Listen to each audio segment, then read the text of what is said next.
Ini ada di dalam gitu, tolong dibaca. Ama udah bilang gitu.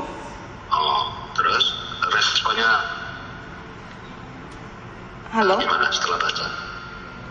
Mas Dodi bacanya kayaknya di dalam Pak, karena di situ kan Ama lagi sama pengacara sama yang lain juga gitu, jadi gak dibaca di situ. Tapi udah yakin nyampe ya? Kalau nyampenya diterima Pak, karena kan saya yang kasih lewat. Gimana? Karena Saya ngasihnya di buku, masukkan ke buku Pak waktu itu izin. bukunya langsung diterima Dodi. Iya siap, Oh, maksud saya gini Neng, biar paham. siap. Kenapa kita harus, ini kan settingan, saya dapat informasi dari kepala BIN.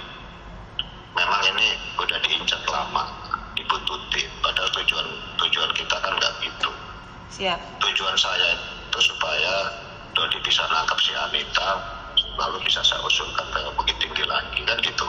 Iya siap Pak. Nah nanti rencananya kita buang badannya ke Arif aja semua, biar Dodi juga aman. Siap. Ya, saya sendiri sudah mau dipecat juga, ada apa-apa Neng, tak apa-apa. Nanti Dodi bisa saya carikan pekerjaan lah, kerja sama saya juga bisa, ya toh. Siap Pak. Nah jadi kalau sekarang kondisinya Dodi jadi satu sama Anita, lawyernya sama, justru memberatkan Dodi.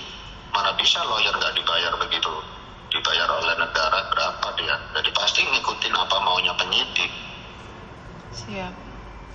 Nah kalau ikut jadi satu sama saya, nanti saya bisa meringankan Dodi, Dodi meringankan saya, Dodi juga meringankan dirinya sendiri, kita buang badannya semuanya ke Arif, gitu loh Nen. Paham ya Nen ya? Iya siap.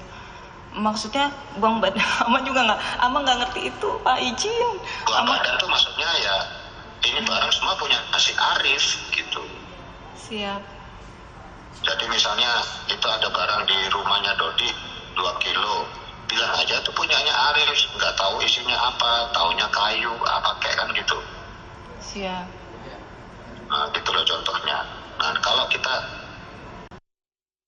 lawyer begini kan susah komunikasinya. Iya siap. Nanti jadi saling menggigit jadinya. Siap. Paham ya Neng ya? Iya siap Pak. Tapi Dodinya mau kan ikut lawyer saya juga kan? Itu dia Ama pasti. Baru saja kita dengarkan tadi percakapan antara Teddy Minahasa dengan istri dari Dodi Prawiranegara yang menyebutkan tentang skenario yang akhirnya kemudian terbongkar atau dibongkar di persidangan. Karena sidang kasus penyalahgunaan narkotika jenis sabu yang menyeret mantan Kapolda Sumatera Barat Teddy Minahasa dan Kapolres Bukit Tinggi Dodi Prawiranegara memasuki babak baru. Kali ini giliran Dodi menghadirkan saksi meringankan dalam sidang di PN Jakbar. Tapi sebelum itu saya akan ajak Anda untuk mengulas fakta-fakta sidang sebelumnya dalam fact check upaya Dodi lepas dari jejaring sabu Teddy Minahasa. Kita ke infografis kita yang pertama di sini. Bisa dilihat di sini bahwa Teddy Minahasa dan juga Dodi Prawiranegara ini sempat beradu komentar atau juga saling tuduh terkait dengan perintah menukar sabu dengan tawas. Sebelumnya perintah menukar sabu dengan tawas disebutkan oleh Dodi Prawiranegara.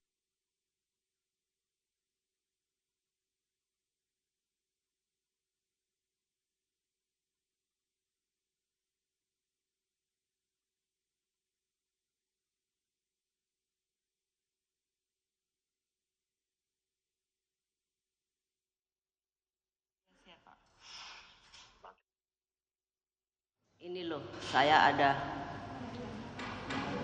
sabu 5K, carikan lawan untuk kamu operasional ke Brunei. Seketika itu juga saya jawab hanya spontan begitu aja. Saya bilang, saya tanya barang itu ada di mana. Dia bilang ada di Riau. Saya jawab di Batam. Dia jawab kembali, ada di tanganku. Carikan lawan katanya gitu. Setelah itu saya ingat punya temen ya, Mas Kasranto ini, saya minta tolong, Mas ke rumah saya, ada apa katanya, ke rumah deh, nanti saya mau cerita, saya gitu. Akhirnya siang Pak Kasanto ke rumah saya cerita, Mas, tadi saya WATM, bilangnya begini, dia punya sabu 5 kilo. Terus Pak Kasanto bilang, pasti itu BB itu. Ya bisa jadi Mas, kan habis rilis itu 41,4, saya bilang begitu. Suruh cariin lawan Mas. Ya pemirsa, baru saja tadi kita simak pernyataan langsung dari Linda alias Anita di muka sidang. Namun kita akan lanjutkan kembali terkait dengan fact check kita hari ini, yaitu tentang saling lempar tuduhan antara Teddy Minahasa dan Dodi Prawiranegara yang kerap terjadi di persidangan keduanya. Pertama tadi soal perintah menukar sabu yang diberikan Teddy terhadap terdakwa Dodi. Hal itu sudah dibantah oleh Teddy, tapi disebutkan bahwa perintah menukar sabu itu memang ada. Dari 12 kg dikatakan Dodi menjadi 5 kg. Namun kemudian juga ada bantahan lain, yaitu terkait dengan ambisi naik pangkat menjadi kombes polisi atau komisaris besar polisi. Ini yang kemudian dibantah oleh Dodi Prawiranegara. Dan yang terakhir adalah menyerahkan uang sebesar 300 juta rupiah. Ini juga dibantah oleh Teddy Minahasa, padahal menurut Dodi ia mengantarkan secara langsung ke rumahnya. Lalu kita lihat juga di sini bahwa hari ini dalam persidangan Dodi menghadirkan saksi meringankan. Di antaranya adalah sang istri dan juga orang tua Dodi. Rahma Dharma Putri, istri dari Dodi Prawiranegara, dikatakan akan menyampaikan beberapa poin. Tadi sudah disampaikan adalah terkait dengan membongkar komunikasi dengan istri Teddy Minahasa dan juga permintaan mengganti pengacara. Sudah kita dengarkan juga tadi pernyataannya langsung. Kemudian juga ada ayahanda dari Dodi, yaitu Irjen Purnawirawan Maman Supratman, yang juga tadi memberikan pernyataannya di muka sidang.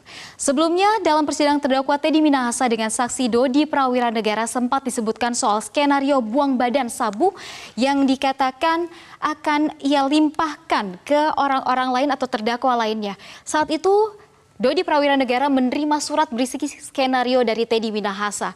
Dari surat itu ia diminta untuk menarik semua keterangan yang memberatkan terhadap dirinya dan juga terhadap Teddy Minahasa, dan yang terakhir adalah mengkambing hitamkan terdakwa lain.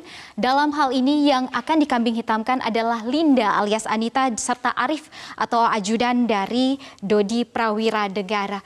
Lalu kita lihat juga apa sebenarnya isi dari surat yang diberikan oleh Teddy Minahasa kepada Dodi yang kemarin dibacakan di muka sidang. Ada beberapa poin di sini yang dikatakan oleh Dodi Prawiranegara, yaitu terkait dengan komunikasi antaranya dengan Arif ini tidak ada. Tidak ada saksi saat itu. Kemudian barang bukti yang ditemukan di rumah Dodi ini jawab saja tidak tahu, kayu gaharu milik Arif. Kemudian Arif adalah mantan pengedar. Ini yang diminta Teddy untuk dikatakan oleh Dodi di muka sidang. Kemudian Dodi harus menyatu dengan saya dalam hal ini kuasa hukumnya agar bersama-sama dipindahkan kuasa hukumnya. Kemudian tarik semua keterangan yang memberatkan saya dan Dodi. Lalu kita lihat yang berikutnya adalah terkait dengan permintaan buang badan ke Arif saja. Ini sudah diminta oleh Teddy Minahasa. Kemudian skenario penangkapan Anita, tapi Arif melanggar rencana dan juga barang bukti ini punya Arif. Sekali lagi ditekankan di sana, kemudian tidak ada penyisian barang bukti dari 5 kg sabu yang ditukar sebagai tawas. Dan yang terakhir adalah barang ini semuanya dari Arif.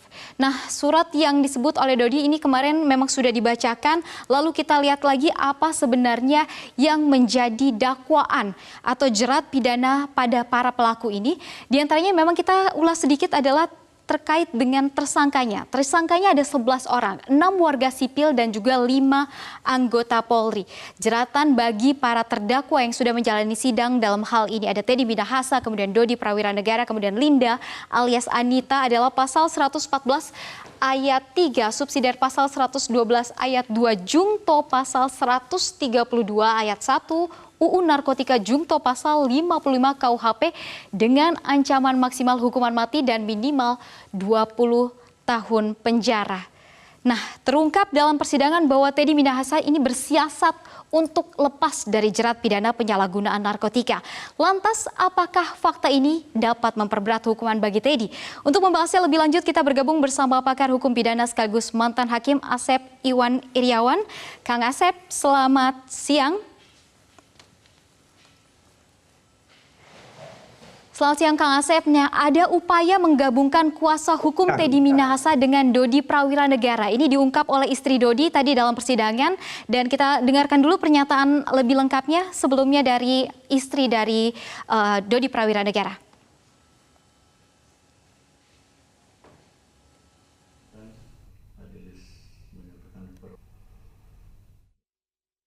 Bapak Teddy yang memang menawarkan kepada saya untuk membantu suami saya, Bapak Dodi, untuk bergabung jadi satu pengacara, kemudian mencabut kuasa dari Pak Adriel ke Pak Hendriyo Sodiningrat. Kenapa istri Pak Teddy melakukan seperti itu? Karena pengakuan beliau sendiri, beliau mengatakan bahwa kali ini Bapak buat masalah tapi melibatkan orang lain. Saya yakin Dodi itu tidak bersalah. Papa harus membebaskan Dodi. Kang Asep, apa yang Anda lihat dari pernyataan atau upaya yang dilakukan Teddy ini? Menurut Anda seperti apa nih, Kang? Ya, bagaimanapun sebagai terdakwa pasti akan menghindari atau minimal meringankan ya dari tuntutan pidana. Berbagai macam cara akan dilakukan. Tapi fakta kalau kita dengarkan percakapan tadi per telepon ya dengan salah seorang ibu atau wanita, perempuan siapapun namanya, berarti telah terjadi dong tindak pidana. Ada komunikasi, bahkan menyebut nama-nama institusi lain, menyelamatkan tertentu untuk menentukan tertentu. Artinya apa? Perbuatan itu ada gitu kan. Soal pasal soal lain nanti ya akan bahas tersendiri. Tapi bahwa ada ya peredaran jual beli narkotika itu dilakukan oleh pihak-pihak ya yang disebutkan dalam percakapan tersebut gitu. Oke, Kang, konsekuensinya bagi Teddy Minahasa yang belakangan ini mulai terbongkar soal skenario-nya tentang buang badan, kemudian lempar kesalahan ke terdakwa lain. Konsekuensi untuk Teddy seperti apa nih, Kang? Ya, tadi katakan dia mau buang badan, buang apapun. Yang jelas kalau saya hitung persidangan ini keterangan-keterangan saksi ya maupun ahli ya, saya berani mengatakan ya karena analisa saya bahwa perbuatan ini terbukti gitu. Kalau sekarang penasihat hukum mempertahankan pasal soal lain dan sekarang dia bukan bicara lagi yang digunakan pasal A atau pasal B, pasal ABCD. Apakah perbuatannya terbukti atau tidak? Nah, terbuktinya kan semua pasal ini didakwakan, ya tinggal mana yang terbukti. Dan saya meyakini bahwa peredaran narkoba dilakukan oleh terdakwa maupun saksi lain itu telah ada nyatanya. Dan terbukti kan di persidangan saling mengatakan, apalagi ada pembicara-pembicara lain yang sifatnya untuk menghilangkan perbuatan itu. Artinya apa? Karena perbuatan dilakukan oleh seorang penegak hukum, sekali lagi, oleh seorang penegak hukum yang harusnya menegakkan hukum. Dan kedua, ini perkaranya adalah perkara serius ya akan melakukan nasib bangsa ya tapi dilakukan oleh seorang penegak hukum terhadap kejahatan serius ya hukumannya harus serius gitu artinya maksimal. Kang Asep, terkait dengan skenario ini sudah ditolak oleh Dodi tentang skenario buang badan. Apakah langkah ini bisa meringankan hukuman buat Dodi karena dari kacamata Anda sebagai mantan hakim ini seperti apa nih? Ya, yang penting sekali lagi kan di persidangan itu harus mengakui terus terang dan menyesali. Kalau Dodi bagian dari kejahatan itu, dan dia memberi terang seperti JC ini walaupun dia bukan JC ya setidaknya kan mengurangi bagi Dodi Dodi misalnya tidak menyangkal perbuatan itu, cuma dia lakukan karena apa? Sekali lagi untuk Dodi ya, kecuali untuk T. Oke, Kang, bicara soal JC, soal Justice Collaborator, kemarin sudah sempat ia ajukan, Dodi dalam hal ini mengajukan JC, tapi kan sudah ditolak. Tapi katanya akan kembali mengajukan. Jika Anda melihat apakah sudah ada indikasi Dodi ini membantu dalam pembuktian atau dalam persidangan? Ya, setidaknya kalau dalam persidangan justru kan terbukanya peristiwa ini ya, terlepas dia belum JC, dia membuka juga, apalagi ada tadi pembicaraan dengan istrinya, dengan orang tuanya, dengan oleh T. Itu kan sebenarnya membuka juga kejahatan yang lebih besar ini, terlepas yang bersangkutan belum jadi JC. Ya, tapi saya pikir terlepas dia JC atau tidak, kalau yang bersangkutan terus terang mengakui perbuatannya dan menyesali perbuatannya, itu akan meringankan. Jadi meringankan untuk Dodi dan justru bisa memberatkan untuk Teddy nih ya, Kang? Karena Teddy kan sebaliknya, dia menyangkal perbuatan itu, malah kan berkelit sekarang, kalau saya katakan kan, ya memutar-mutarkan pasal. Sekarang pasal tidak ada kaitannya, apalagi ahli mengatakan batal demi hukum. Sekarang membuktikan pasal-pasal dan pasal itu didakwakan oleh JPU, pasal mana yang terbukti. Tapi kalau di persidangan bahwa peredaran ini diedarkan dari barang, saya berani mengatakan harusnya nih menceritakan kejadian-kejadian sebelumnya ya itu yang lebih memberatkan. Tadi dilakukan oleh seorang penegak hukum. Baik, Kang Asep, kita masih akan tunggu nih bagaimana kelanjutan dari persidangan